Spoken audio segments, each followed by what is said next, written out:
Hey y'all, welcome back. Today we're going to be talking about how you can improve your 101st Airborne impression. Don't worry, I don't talk like that yet. So today, as I said, we're going to be talking about different ways you can improve your 101st Airborne impression. So yeah, let's get into it. So starting at the top, you have your helmet. The 101st Airborne would have mainly used M1 helmets in Normandy, infantry shell with affixed bales, with the bulk of the M2s, with the D bales being issued to the 82nd. I currently don't have the fixed bales, I'm looking at getting one. They can be quite expensive. Next, on top of your helmet, you'll need to know what goes on it. So I'm portraying a paratrooper from H Company, 3rd Battalion, 506, in the 101st. So for the 506, the men were given a spade to pin on the side of their helmet. So this is the spade here. And some regiments, some battalions, depends really, used tick marks, hash marks, whatever, these little dot things or lines. The idea was headquarters there, 1st Battalion there, 2nd Battalion there, 3rd Battalion there. Now you notice I said I'm in 3rd Battalion, but I've got mine in 1st Battalion. Now for Normandy, there was a mix-up between 1st and 3rd Battalion of the 506, and they ended up getting their hash marks in the wrong place, which resulted in 3rd Battalion of the 506 having to put a white dot in the front and back of their helmet, and 1st Battalion having to put a big white cross on top of the helmet. Of course, it's not good for camouflage. You'll also notice that 3rd Battalion of 506 didn't use much scrim, or a lot of the time never used scrim, because the dots in their helmet, they didn't want to hide those, because identification.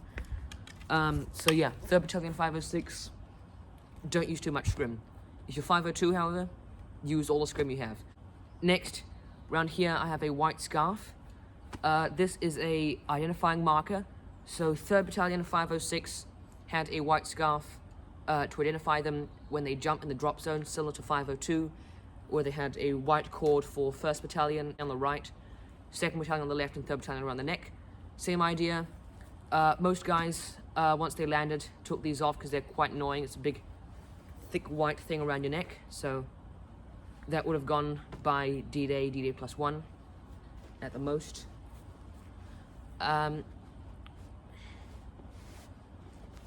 Moving down, start with the patch. This is a Type 10 101st Airborne patch. Now, there were many different variants of 101st Airborne patches. Many people go ahead and buy cheap ones online. A lot of them, the quality isn't that good, and it turns out very odd looking. In fact, I'll explain a bit about the patches. So, this is the Type 10 patch. It's the most common you'll see in reproductions nowadays. This is a reproduction. But then there are other ones. Distinct ones would be the Type 8, of course, which was sewn onto black velvet and had an almost 3D texture to it. I think Winters can be seen wearing one of those in his dress uniform. And a good place to buy these patches would be from WW2. This is a slightly lower quality version of a British-made patch. So this would be borderline, I'd say, borderline unusable, usable, but people will comment down below whether it's usable or not, so I'll find out. But better to buy ones from places like WW2, Green Army Productions. I don't know if they still make them, but they do good patches as well. Next, moving on to the basic uniform, the M42 jump uniform. For Normandy, they would have been reinforced, so don't buy the standard ones. They would have also been treated with a CC2 treatment, which is a chemical treatment that makes the uniform look darker and waxier. But instead of making it look cool, it's also meant to help seal off the uniform and prevent gas from seeping in, because they are afraid the Germans would use gas. Bandoliers, D-Day +1, D-Day +2, D-Day, they're fine. By D-Day +3, most of them would have been gone. Soldiers would have just carried the ammo they had in their pouches. So, bandoliers would have been mostly gone by D-Day +3. So, that's going over there. Suspenders, felt pads. Every paratrooper would have had felt pads. They're annoying, they're hard to find, they're probably the worst things that you can wear on your suspenders, but you need to have them. They make the suspenders comfortable, help support the weight easier when you're wearing them, but it's always a pain putting them on. M36 suspenders, these would have been taped up for Normandy. Guys used black or white fabric tape or friction tape. Most guys use black tape, so I've opted to choose the white tape, because this was almost as common as the black tape, in fact. So, fabric, sort of texture tape, this is medical tape. But don't use electrical tape, because that's shiny, it's the wrong texture. You need fabric tape, so hockey tape, friction tape, whatever you want to call it. I've got some on my rigger pouch as well, because lots of paratroopers would have taped down their rigger pouches in the jump, but I've got mine torn here, so it looks like I've taped them up, then torn it open to use the ammunition inside. So that's a good touch. If you want to have your rigger pouches taped, you can have them torn open as well. Parachute first aid packet, you'll see here. These main places for these to go would be on the suspenders here. Usually they're worn higher, and don't put them on the shoulder that you're going to shoulder your rifle with, because it's going to be really annoying. Same with grenades. So either on the suspenders or above the Carlisle pouch. Above the Carlisle pouch at the back here was also done. Do not ever, for Normandy, put them on your helmet. Guys, there would be probably only one exception at the most of guys putting them on the helmet. But just to be safe, you're going to go with the majority, so don't put them on your helmet. That's the Market Garden thing. 17th Airborne and Operation Varsity, they all had theirs on, but other than that, shouldn't really be on the helmet. In fact, some units even were told not to put them on the helmet. Yeah, moving back to the helmet. The helmet net used would mainly be the medium hole helmet net for Normandy. The two colors they would have come in, olive drab or brown. Mine is brown, of course. Olive drab is also quite common. Don't use khaki nets. They were not used. This used to be a khaki net, then I dyed it brown. It's nice to have it banged up, so have a couple dings in it, holes. Have a big one if you want to. Just make it look like it's been used. Because these things will get torn up moving through hedgerows, coming under fire, coming out of bushes, crawling around, running around, sprinting around, falling, and parachuting down, of course. Next is this GP bag. Not everyone would have a GP bag. It's a general purpose ammunition bag for carrying supplies. Often if you're in a 30 cal team or a mortar team, you would carry your ammunition in there. This perfectly fits a ammo can. Right now I've just got medical supplies in it because I usually reenact a medic. So in fact I will show you. This is the sort of stuff you'd carry on you, not necessarily in the GP bag, but some important stuff you'd have. Your watch kit. Another thing that most reenactors miss out that is important are halazone tablets. These would have been usually kept in the musette bag. They're water purification tablets. Everyone would have had them. It's a non-negotiable. Oops. Hardly any reenactors have them. But you can see 100 tablets, halazone. These are homemade, so excuse them looking odd.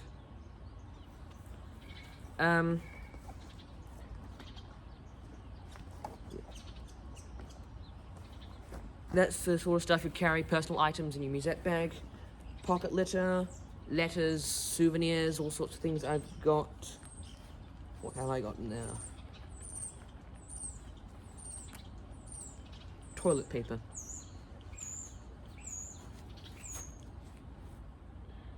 World War II toilet paper.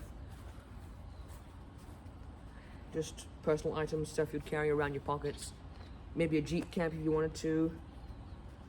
It's the sort of things you'd think, what would you want access to quickly in your pockets, what you would want to carry with you, but you don't necessarily need, would go in your musette bag. And these should be stuffed completely full with stuff.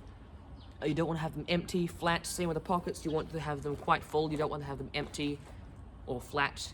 They can get annoying, but paratroopers would have lived out of these things, so you want full pockets. Musette bag should also sit quite high on your back, even up about around your shoulders, but don't let it dangle down here because then it looks really odd and it yanks the suspenders back. Tip to help with this would be to fill your rigger pouches and ammo pouches at the front with ammunition. That helps keep the weight down, or anything heavy to help keep the weight in the front so that your musette bag doesn't drag your webbing back there. Here I have my drop rope. Oh, here first is a M8 scabbard or the M3 trench knife. I will be replacing this soon with a leather scabbard for the trench knife. These were commonly worn on the boot. Just tilt the camera down. It's commonly worn on the leg by the boot around here, and they were commonly fastened with shoelaces or a white cot strap. Do not use those fantasy, whatever, utility web straps, leg strap, paratrooper edition, whatever they call them, straps that are OD green or khaki or whatever color they call them. Those are incorrect. They didn't exist. There were no specific straps made for them. However, some soldiers tear off the white cot straps from their cots and use them, so they're easily seen in photographs because they're white. And one of the highlights of a good paratrooper impression, as well as CC2 and rigger pouches. Also, don't use a cartridge belt, use a pistol belt. Even if you're a rifleman, cartridge belts, probably never used. I wouldn't say never because there can always be one guy, but as close to never as possible. Don't use a cartridge belt. Rigger pouches, and you'll have more stuff. Don't carry a pistol with you. It's common misbelief that soldiers were issued pistols, or most soldiers got their own pistols somehow. A couple, yeah, but at company grade and below for D-Day they were withdrawn from the TO&E. Same with Thompsons. You do see the odd soldier with a Thompson. In fact, I saw a photo of 3rd Battalion lined up in front of the airplanes. 2 guys in that photo had Thompsons, but they shouldn't really have them, according to the TO&E. Some guys had them, but not many. Officers would have had the M1A1 carbine. Riflemen, radiomen would have had watermen, assistant machine gunners. All those people, they would have had M1 Garands. There were 6 grease guns available, M3 grease guns available for the officers at company HQ. So if an officer took a grease gun instead of his M1A1 carbine, that would be passed down the ranks to anyone who wanted it. Like a radioman who'd be carrying a heavy radio wouldn't be wanting to carry a heavy rifle as well. But generally, they would have had M1 Garands. Moving around here, I have a M1 ammo pouch. This is not a carbine magazine pouch. M1 ammo pouch, it can fit carbine magazines, or it can also fit Garand end blocks. Less of these were used in Normandy. Maximum for each person would be 1. Most guys would have opted for brigade pouches. 3rd Battalion 506 and C Company 326 engineers, you see a lot of those AAF brigade pouches with the silver lifter dots, silver studs there. So those quite common as well. Around here is my drop rope, let down rope, jump rope, whatever you're gonna call it. Soldiers would have had these in case they get caught in a tree. By around D-Day plus 4 or 5, most of them would have been gone. Some soldiers kept them around because they can be useful. Others threw them in a hedge. Around here, canteen and cover.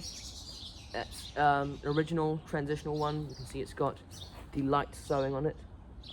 Maybe you can't see, I don't know. But yeah, canteen cover, canteen, and cut inside it. You want to keep this where it's comfortable for you. I've seen a lot of 502 guys have it right in the center, and that will probably be quite uncomfortable. I think that's it for webbing. Felt pads, paratroopers. Musette bag, I mentioned that. Gas brassards. Don't have a brand new, crisp, shiny gas brassard that's been taken out of the box from Soldier Fortune at the front. Because even though they were just issued to paratroopers, they would have been worn in the airplane, getting bored in the airplane, everyone bashing into each other. with all that weight you're carrying, jumping, landing in bush and all sorts of things, these would have been battered, and in lots of cases torn as well, like mine. I wanted mine to look torn, so didn't bother buying one. All I did was buy some web fabric. In fact, I had some web fabric, sewed it onto a piece of cardboard, make it look like it's torn, and that's all you need for a nice torn gas brassard. No money spent on one of those expensive ones that will come on and look crisp, shiny, and with neat folds, and you don't want those. That's all I can think of. CC2, you will also have white build-up spots around here, paratrooper liners, chin cups. By D-Day plus 3 or 4, they would have been tucked inside the helmet or just got rid of because they can be annoying. Chin straps at the back, either done up like that. Some soldiers had them clipped onto their helmet net like this as well, just like that. But for the majority, done up. Don't wear them done up under your chin. Soldiers never did that. Same for the chin cup. Pretty much have it undone. Some soldiers even got rid of it as soon as they landed. But for the first couple days of D-Day, you could have it hanging if you want. Otherwise, tuck it inside your helmet or get rid of it. That's all I can think of for now. Hawkins mines. Each soldier had a Hawkins mine. It looks like a can of paint. Those would have been strapped to the leg, using cot straps as well. Usually the other leg to which leg the knife was strapped on. Well, usually that will be the other leg. M7 gas mask bag, black rubberized gas mask bag. That's all paratroopers would have had, with their gas mask inside it. Most soldiers ditch these as they don't want to be carrying too much gear. Other soldiers see it as a nice waterproof bag you can fit stuff in, so often worn on the hip by the thigh, so you can put personal stuff in there. Some engineers put their fuses and demolition items in there because they don't want to get them wet. Another genius figured out that it's the almost perfect shape to fit in your musette bag. So you stuff all your stuff in there, pop it inside your musette bag, and it's got a nice waterproof lining inside of it. Those are the tips for me for now, for the day, for whatever. I'm starting to speak nonsense, so I'd better finish this before I end up giving you false information. Helmets. See, here I go again. I always think of something to say. Helmets, helmet liner strap at the front should have these two lines across it for the correct World War II one. That's if you really want to go into detail. That's the correct World War II one with the lines. Lots of helmets would have had stress cracks, especially earlier ones. This one you can see maybe not around there, sort of like a line dent basically outwards. Stress cracks quite common, especially in earlier helmets. Around the edge, silverish, because they would have been worn quite a lot. Yes, insignia on the side. Never spray paint these on. I wouldn't recommend using a stencil. Mine were done freehand, just painting on. I just spent a little bit too much time with them. They would look pretty bad. In fact, one of the guys in my group, his looks like a Christmas tree. But these would have been painted on by hand really quick or in a hurry. No spray paint at all, never. Hand painted always. You can use a stencil if your painting is really that bad, but it doesn't really matter. Like, some of them look like actually look good. Some of them just look like blobs of white paint on the helmet. I think one of the guys in the 502, Lieutenant Strobel, I think Strobel's his name. Lieutenant Strobel on the 502, there's a picture of him and his other guys with Eisenhower. His heart on his helmet looks like a blob. Scrim, don't use tan scrim, Hessian, natural Hessian scrim, or any of that bottle green, which is basically a bright green color. I hopefully shouldn't have an example of it, but like this, it'll look sort of this color. Don't use that color scrim, wrong. Try to use dark scrim, so dark olive drab, brown, some black pieces even. I've seen a photo of a guy in 502 of this big orange piece in the helmet. But if you're doing 3rd Battalion 506, I recommend not using scrim, or if you do, use 1 or 2 pieces, because you don't see many pictures of these guys having scrim on their helmets. This isn't perfect. This video is not perfect by any means. I'm still researching, still learning things today. In fact, since my last video, I've learnt a couple things, such as the trick with the tape, having it torn, no scrim for 3rd Battalion, the white scarf.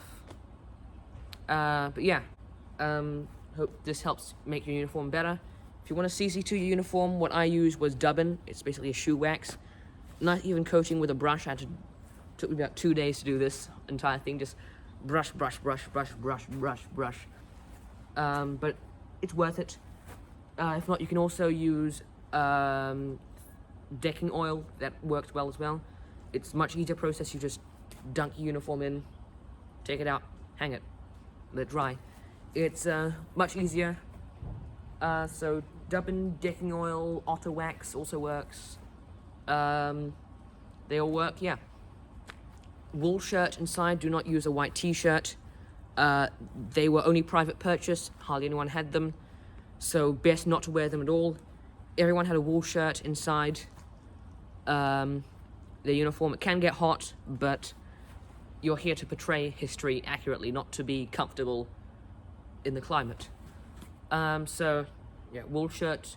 Parachute scarves. Some soldiers cut pieces of parachute off to use them as scarves, but it's definitely overdone nowadays. So, if more than 2 guys in your unit have parachute scarves, I'd say don't use one. Yeah, that's pretty much it. I'll see if I can think of anything on the spot. If not, then I think that's all. Boots, yes. Boots, trousers would be bloused with the boots, using blousing bands. I might do a video on that later. If not, there's a channel to check out called Studio T Reenacting. Something like that, I'll link it below. I'll also put a link to Mistrop44's website where you can get patches from. But yeah, link that below, and then you can find out how to blouse your boots. So you know how to blouse your boots. Boots should also look worn and battered. You want them to... Mine is still quite new, actually. Some people might not believe this, but they're pretty new. They're not correct jump boots. They're not jump boots, yeah. I tried to get a pair, couldn't find a pair my size except for SM Wholesale, and a lot of their stuff is quite a lot expensive, so yeah, couldn't get jump boots my size. These are essentially jump boots, except they're a little bit shorter. They only come up to about here, whereas jump boots come up to about here. They're a little bit shorter. They haven't got the reinforced toe. Other than that, they look pretty similar. I had to paint the eyelets brown, because jump boots' eyelets would have been brown. In fact, if I lower this down a bit, it should be better. Yeah, so those are the boots. They bloused, and try to hide these. I've tried to hide these 2 clips because they're inaccurate on the boots. I'll take my GP bag off because that's annoying. Bloused. Blousing bands, elastic bands go around your boots. I haven't got those. I used 2 hair ties. They work as well. Basically anything elastic that keeps your boots in. No one's going to see them. No one's going to ask about them. So, as long as they look bloused, good. If you can get your hands on the proper ones, do. Yeah, try and do everything properly. Have the correct pocket litter. Watch kit, for example, everyone would have one of those. Halazone tablets. They're small things. These things you can even make yourself. Like the wash kit, this wash bag, and a few of the contents inside of it were homemade. Usually the clear ones are correct. I feel my suspenders going at the back. Don't know. My suspender's probably undone itself at the back, but yeah. Medical stuff, if you're doing a medic, don't just walk around with a big red cross in your helmet, armband, scissors, done. That's not how to reenact a medic properly. I reenact a medic, and even I'm not doing it 100% correctly, because it can be quite hard to get right. Red Cross, no, not for 101st. Some 82nd, I'm not sure. Don't quote me on that, but 101st, no Red Crosses. I'm not a 326 medical company medic. I'm a 101st medic, so I'm attached to a rifle company in the 101st. Hence why I have the spade and the helmet and not the white cross. But little things like that. If you're doing medic impressions, I might do a separate video for that, but just some basic stuff you can make yourself. Sulfanilamide powder sachets, I made those, took me about 10 minutes. Safety pins, took about 10 minutes to make. I'll just take the stuff out so it's easier to remember which stuff I've done already. First aid boxes, field dressings. I've got 3 of them, and not too long to make, just cut them out of cardboard. Medical tape. Morphine syringe boxes. Morphine syringe inside them. These are all homemade. Easy to make. Just get a tube of ointment or whatever, paint it silver, make it slightly shorter at the end, and stick a label on it. That I just printed out using Word, and then glued it on there. And then, if you know those bristle things that you use to clean your teeth, you can use the cap of one of those, put on there, and then I just glued a little wire piece inside. But yeah, these things are easy to make. They just don't require any thought, any money, or anything, or hardly any money to make. Little bottle of sulfanilamide.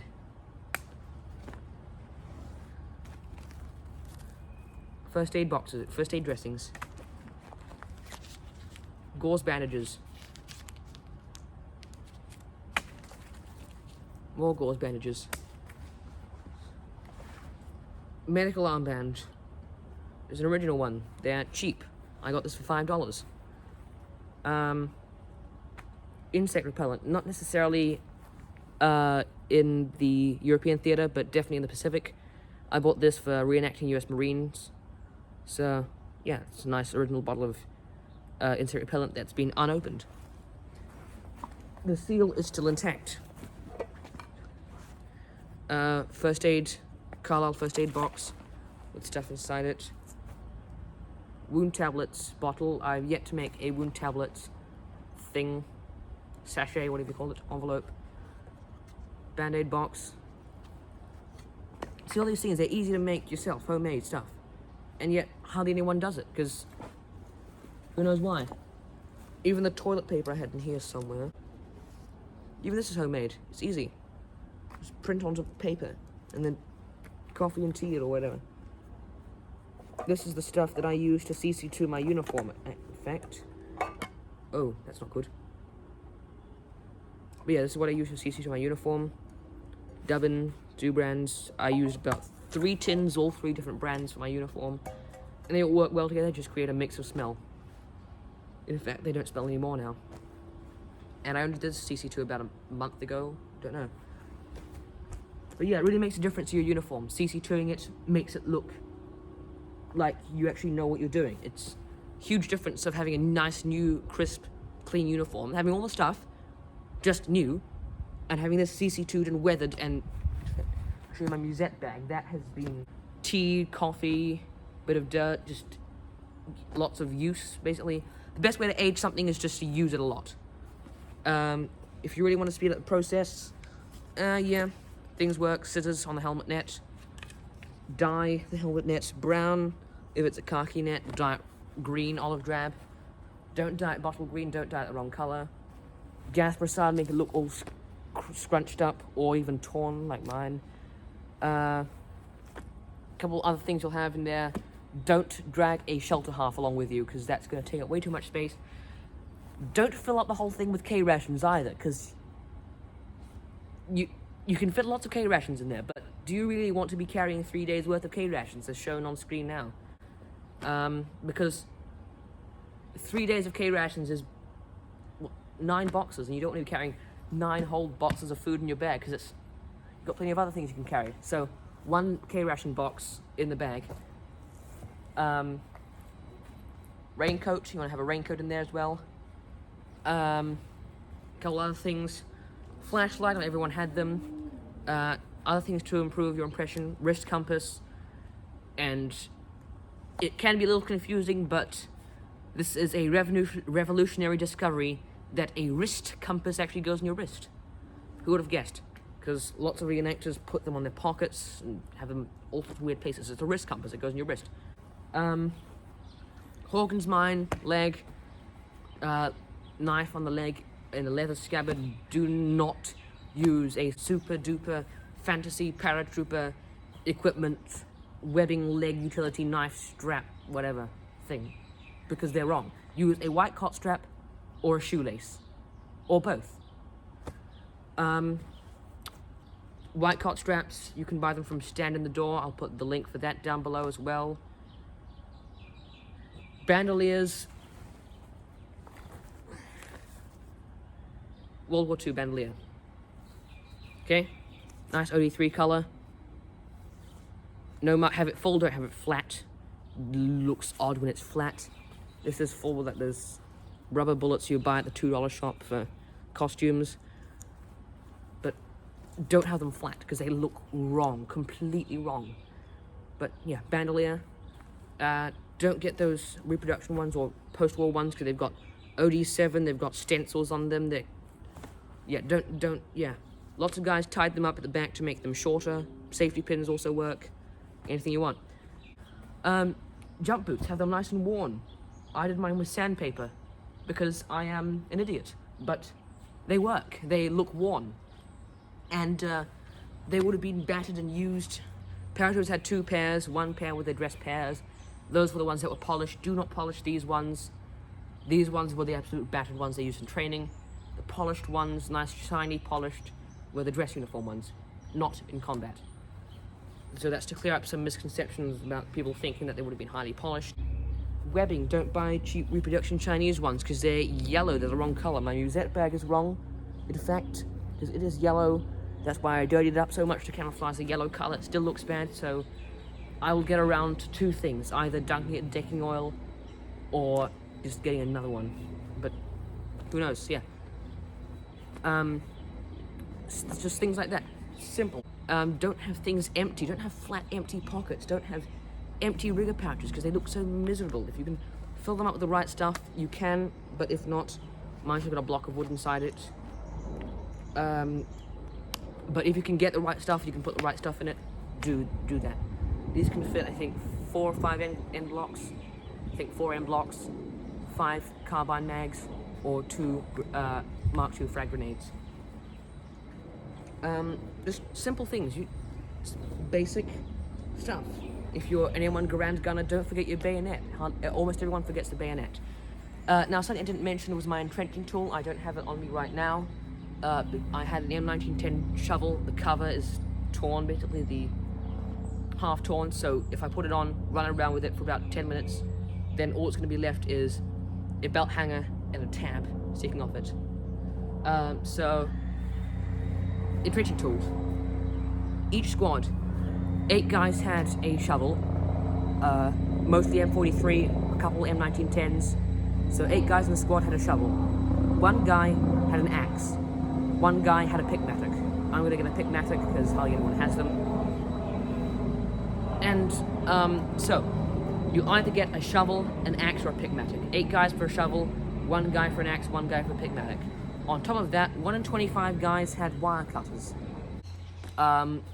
Tips for things you can buy to make your impression better, I will link them down in the description. Otherwise, I hope you enjoyed me ranting on about that, and have a good day.